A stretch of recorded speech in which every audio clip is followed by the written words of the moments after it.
Hello everyone, hope you're doing well. Today we're going to have a look at the War Thunder birthday sale, which is on offer this week. It's going from the 1st of November to the 8th of November, so you have a decent amount of time to make your decisions on what you want to what you want to get. So the only thing that you need to make a decision on quite sharpish is the first bit, where you basically have a time period of about a day to be able to vote for your 7 most wanted packs. Now we're going to get into this in a little bit just to kind of show you what it's about, but also in this video we're going to go through the main 3 parts of the bundles and the discounts. On top of this, I've also created a spreadsheet with all of the information that you will require.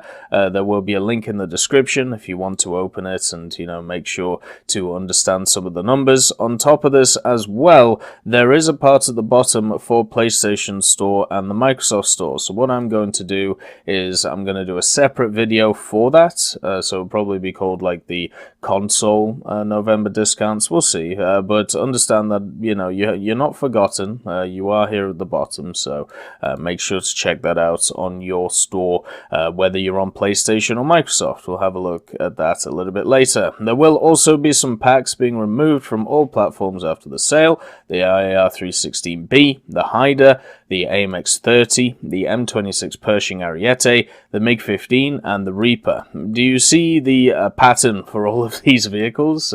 So the IAR, they added the Eurocopter Tiger, so who the hell is going to buy the IAR? The Hyder, they just added the Belfast, the AMX-30, the AMX-30 Super, the M26 Pershing, the OF-40 MTCA, the MiG-15, they added MiG-17AS, I believe it was, and also the Reaper, they just added the Hunter. So basically they've just added better premiums than all of these, which is why these will be removed from sale. Some of these are available through the bundles and also through the 50% off part, so if you want to pick them up, this will be one of the last chances you'll be able to get your hands on them. At the same time though, just remember that, as I've just outlined, there are better vehicles than these, which were, put into the game over this period of time, so maybe check them out on top of it. The other thing as well, so as we were saying, when it comes to these 3 major parts, there is another little bit of news I do want to add on top of it. If you go to events and tournaments,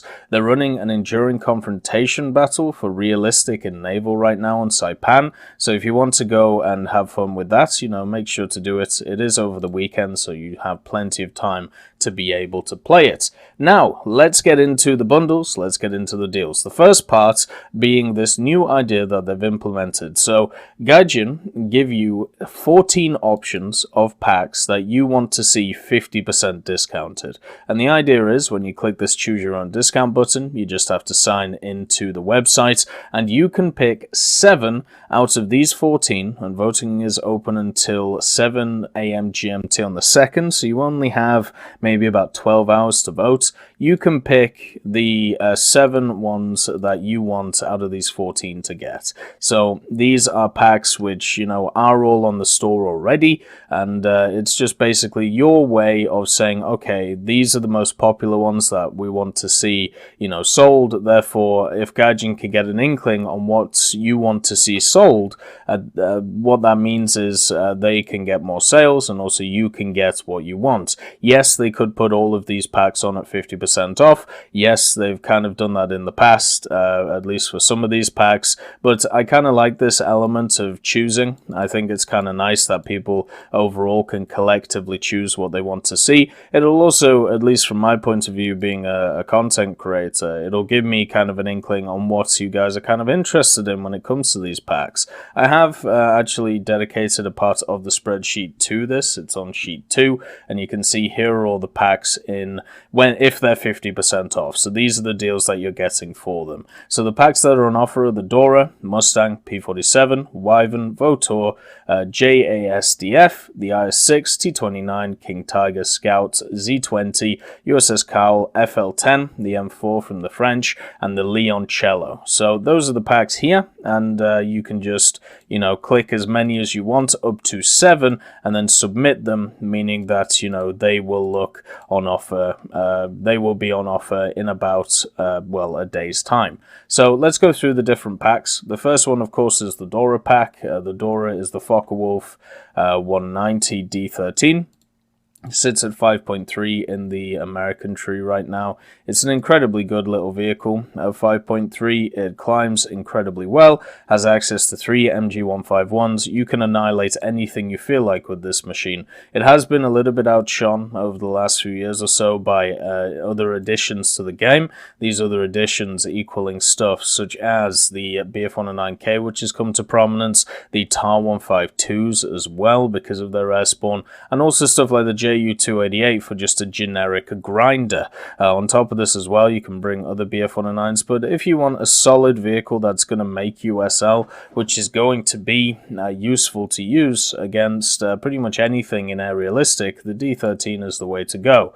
When it comes to ground realistic, you have a decent choice of bombs, but because of the generic playstyle of the Focke-Wulf 190, which is you need to very much be more energy than your enemy, you don't turn as well, you dive, you kind of lock up a little bit in the dive. Overall, it isn't a fighter which lends itself to fighting in a ground realistic battle against other aircraft. Other vehicles are much better at that, including the TARs, especially the H and the K4. So this is strictly a very good air realistic fighter at 5.3, and you'll come up because you're at 5.3 against a lot of 4.7 allies, which is where the majority or the bulk of rank 4 allies are. Stuff like the P-51s, the P-47s at 5.0. You'll face a lot of these and you'll be able to trounce on them as long as you play them in that boom and zoom kind of way.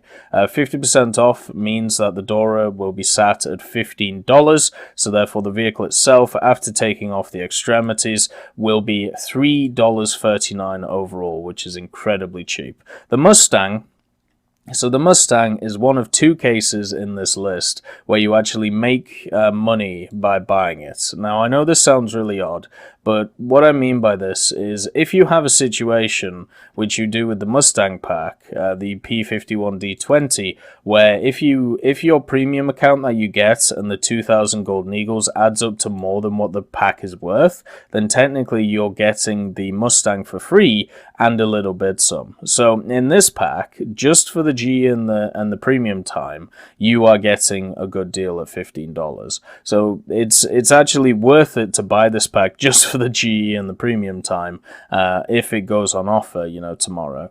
And the Mustang just as a nice little added bonus. The P51D20 is a 4.7 machine from the Americans right here, and what you'll find on it is very much similar to the other P51s in the game. They have good ground ordnance for ground realistic. It's probably one of the best multi-role aircraft, meaning that you can take it in as an attacker or an air superiority fighter in ground realistic and do pretty well.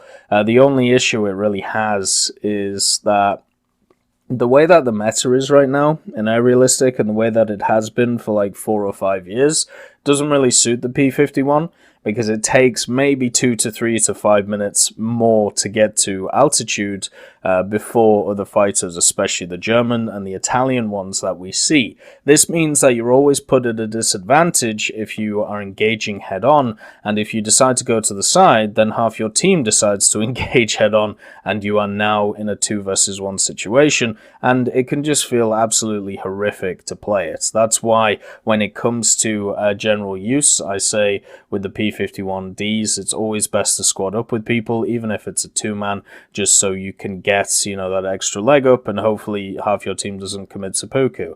So the fact is, it's a fun plane. It's a really nice plane to fly, especially in simulator. It's a good training plane in simulator because it's very forgiving.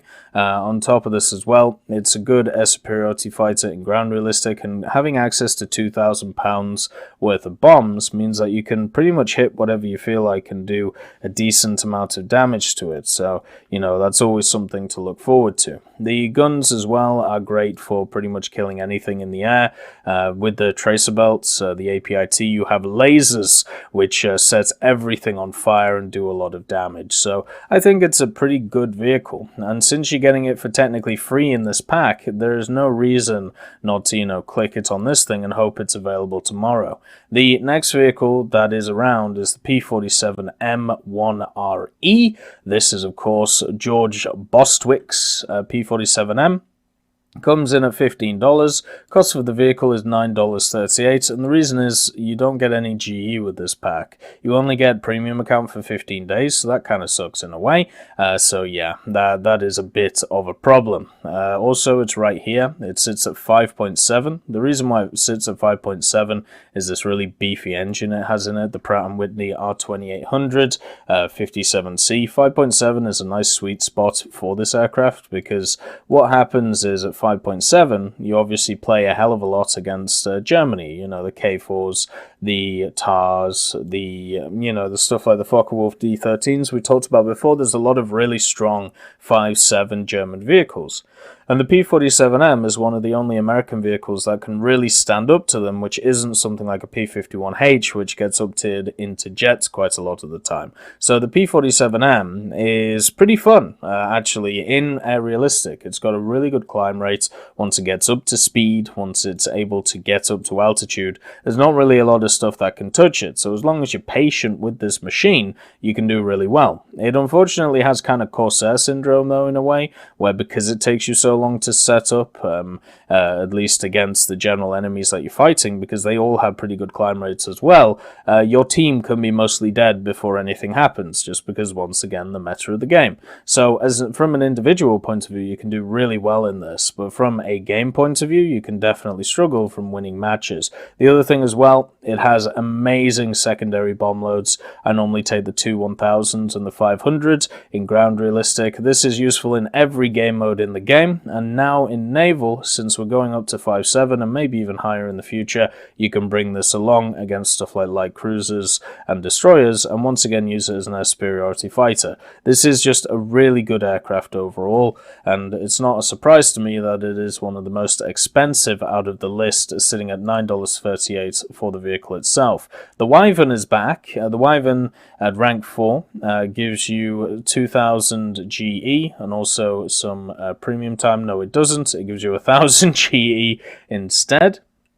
And what that means is the Wyvern is worth $3.39 overall, because the pack will be 50% off. Now, the constants that I'm using are right here. They're the same constants that I used from last year, since the prices haven't changed.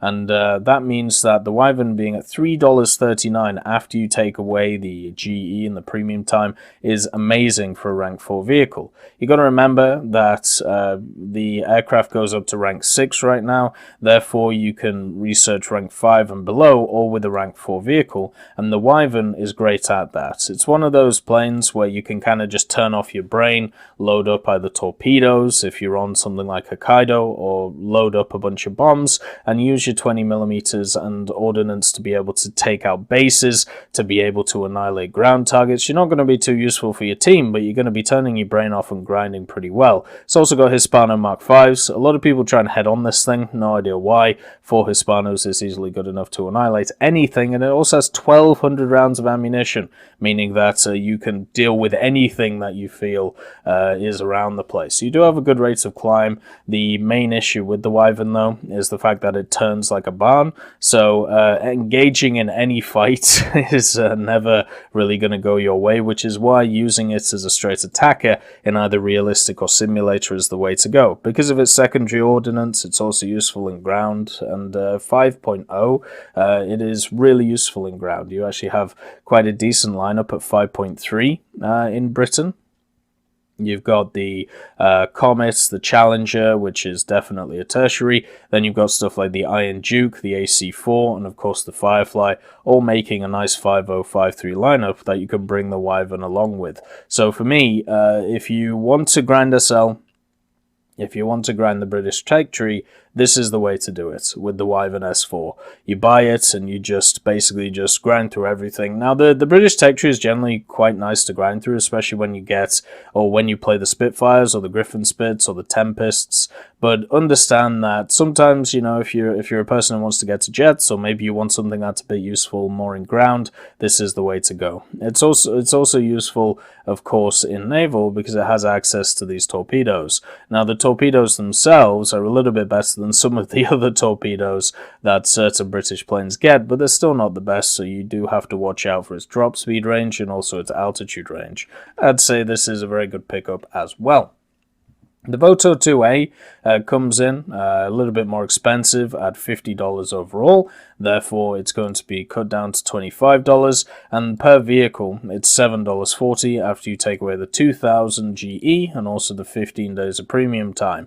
The Vautour IIA is of course the French machine that you find right here. It's the Israeli Vautour, and the main difference between it and the one in the tech tree is the fact that it gets access to shaft rears, which have a maximum overload of 6G.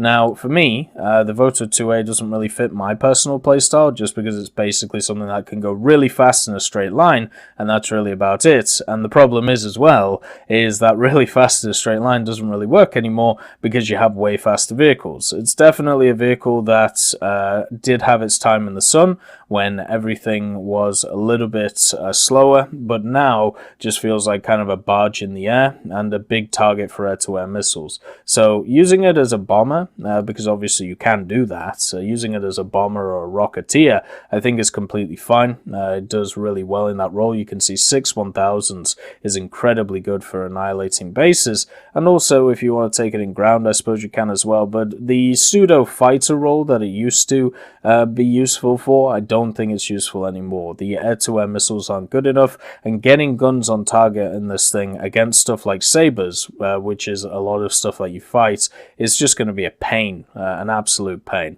Has really good research reward though. There are better rewards for SL out there, but if you are, as you can see with the AC-3, but if you're looking for something that's going to couple research with Silver Lions, this is a pretty good one if you're okay with just turning your brain off and bombing stuff. It's also going to be able to research everything in the French tech tree, and as I've talked about before, the French tech tree when it comes to aviation isn't the best to grind through. The next bit is the F-86 F-40, which is of course the JASDF Sabre pack. This gives you 2000 G and premium account for 15 days.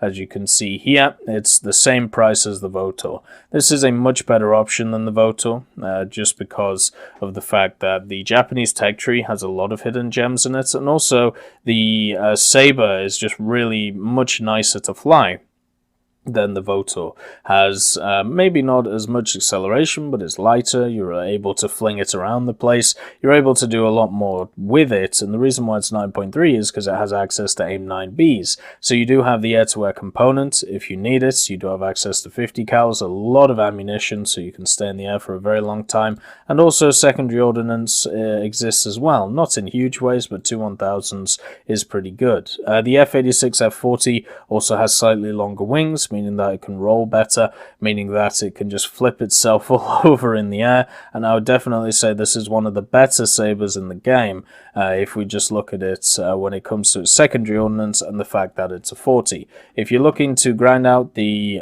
Japanese aviation tree, there's not many better premiums apart from maybe the A6M5 Co, which is of course sat at 4.7 because of its crazy SL looks 750%, where this has 750, but at the same time you're fighting a lot tougher competition since you can even get into 10.3. The reward on it is also very good, so if you want to blitz through the Japanese tech tree, get to stuff like the Mitsubishi T2, obviously this is the way to go, but at the same time you are putting yourself into the higher echelons of the game, so just be careful of that. The IS-6 is back, yes, everybody's favorite vehicle, so $20 for the IS-6. It's actually one of the more expensive vehicles along with the T-29, $11.39 overall. The IS-6 when it first came into the game was a crazy good vehicle, to the point where I vowed to never play the damn thing. And I still won't play the damn thing, even though it's been up-tiered and also changed when it comes to its armor. The IS-6 at 7.3 is a fast Soviet heavy, and what you find from it is pretty much the same as a lot of the Soviet heavies. At their BR, they're pretty good machines, you know, because of the fact that their armor pretty much stands up a lot of the time. The fact that even though they're heavy, they have good acceleration, so they can get around the map. The reload rates are what holds them back, and also the gun depression.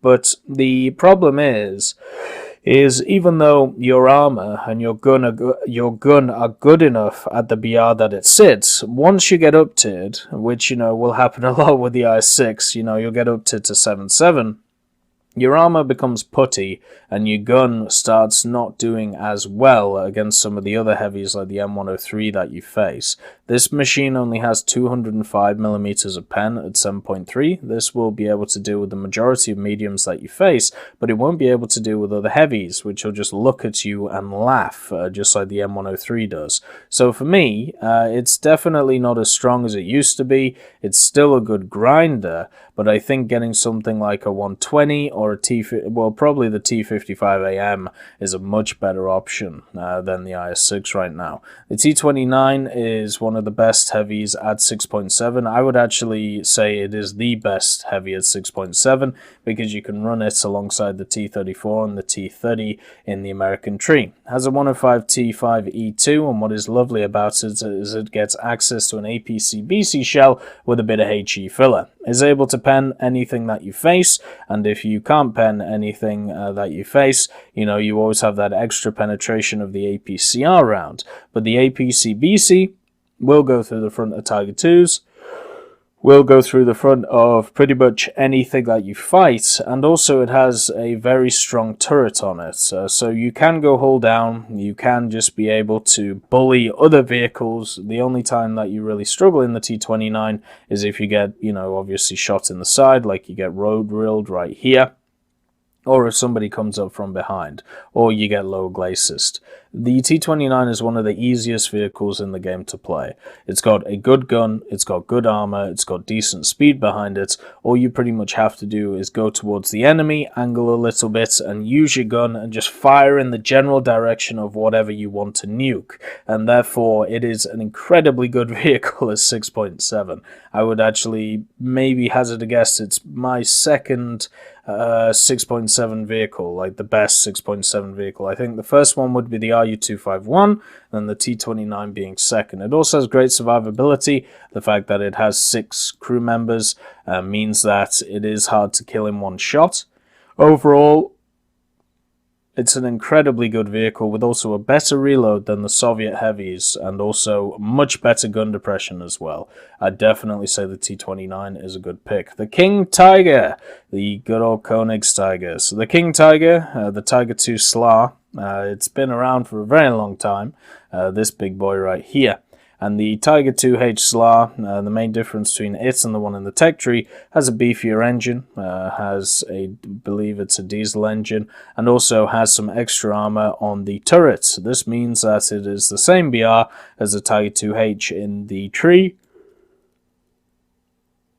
apart from the fact that it is just a better version than it. So therefore, it is, if you want to grind through the Germans, I would say the RU251 is the first option at 6.7, just because you have that extra speed, ability to scout, and also take it into higher tiers. You also have access to artillery, which is kind of nice. The Tiger II SLA, if you need a bruiser alongside the RU251, you bring that in as well. It only really has one weak spot, and that is the T29, and it does really well against everything else, apart from if it gets up-tiered, it obviously gets heated, but that's an issue that all of the heavies have. I would say it's a good pickup, especially if you want to run this really gorgeous 6-7 lineup. They've been making it better and better and better over the last year by bringing down stuff. The Kugelblitz, the Jagd Tiger, the Jagd Panzer IV-5, the Tiger IIH, the Ferdinand, the Jagd Panther. That's not even including all the premiums. It's an insane lineup and insanely fun to use, and the Tiger II SLA just gives you a little bit of bonus addition to it. The Scout Pack, so the little Tiger IIH as it used to be known, this is another one of those packs which actually gives you positive money, and that's not a good way to put it. It basically means that the pack, the GE and the premium time cover the cost of the pack.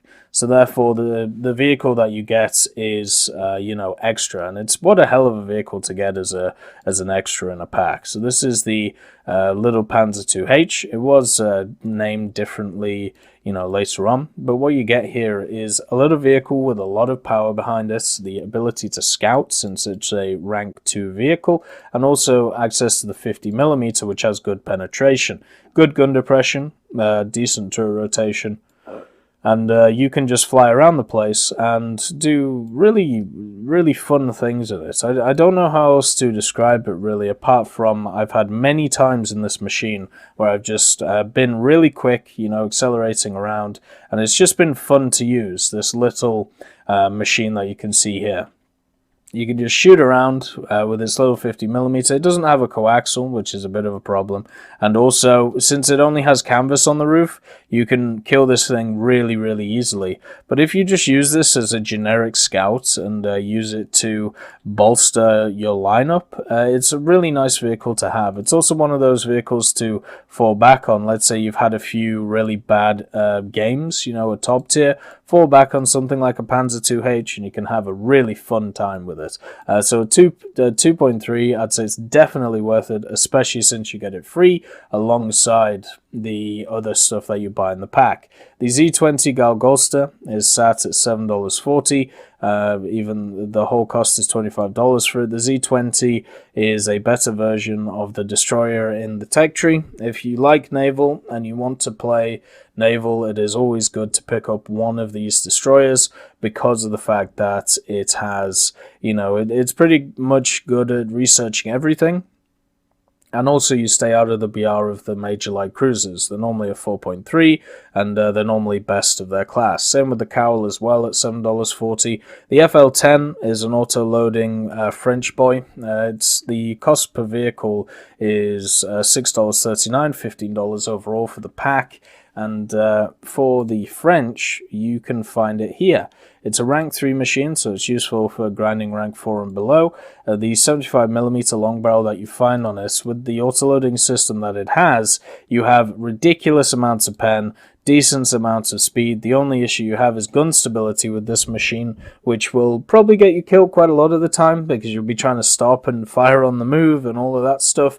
But the fact that the turret is also smaller, it's also got a few areas where it's not really as easy to pen as some of the other ones. You can see it's changed into certain quadrants. So a lot of people will see this machine, get a little bit confused, and you'll be able to shoot first. But it's just a really good machine. Once you get shot by it once, you know you're going to get shot by it again before you can get another shot off. I would definitely say if you're looking to grind France, 47 M4A1 FL10 is a great pick because you can run it along with the SA50 that you see here.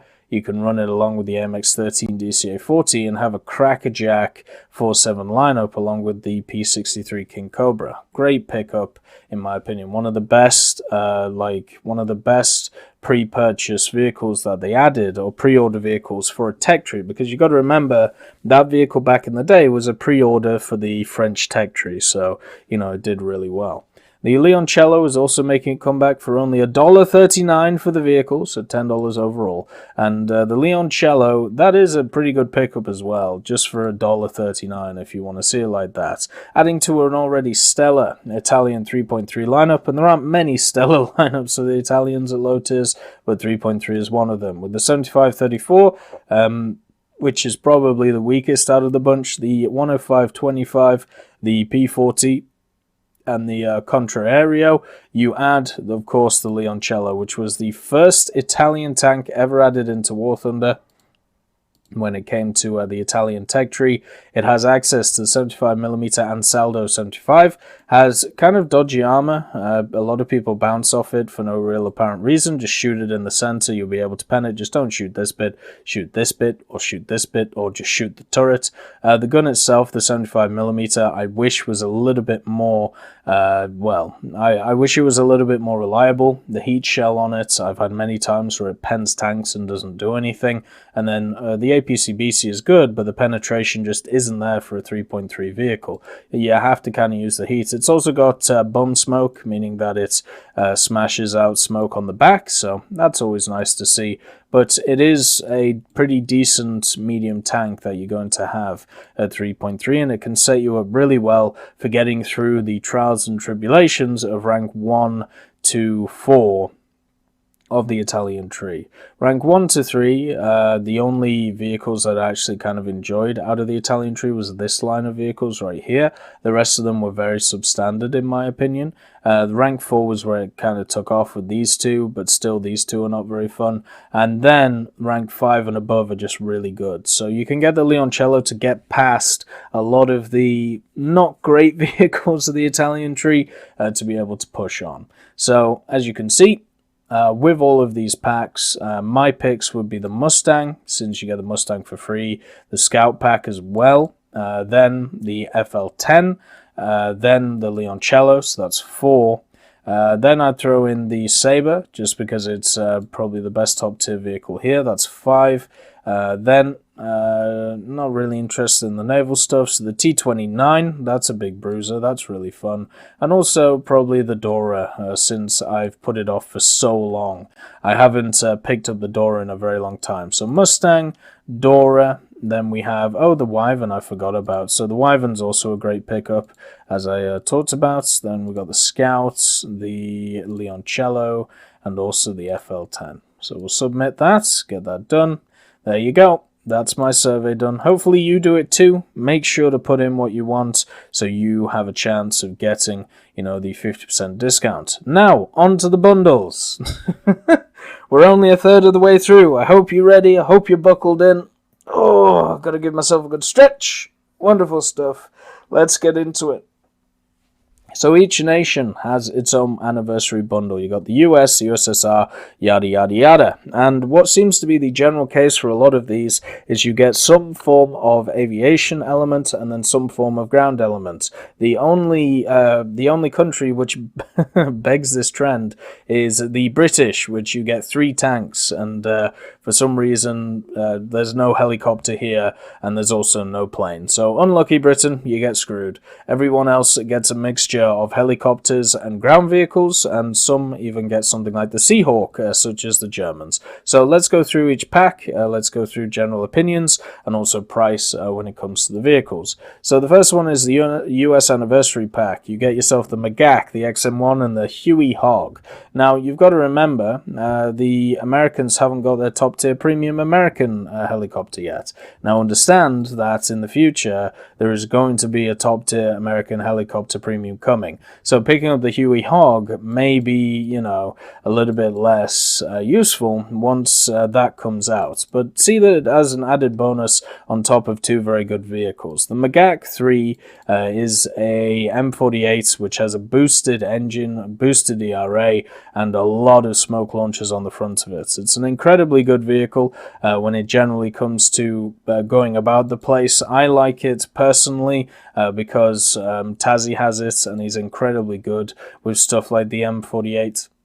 I'd just like to thank Ambrosius McClellan, B. Young, Blackie, Daniel Stanton, Jay Wilt, John Ryman, Joseph Anders, Martinez, Moxie, Super Cacti, Uyans Terry, Elove Goat, and Seductive Trash Can for supporting the channel.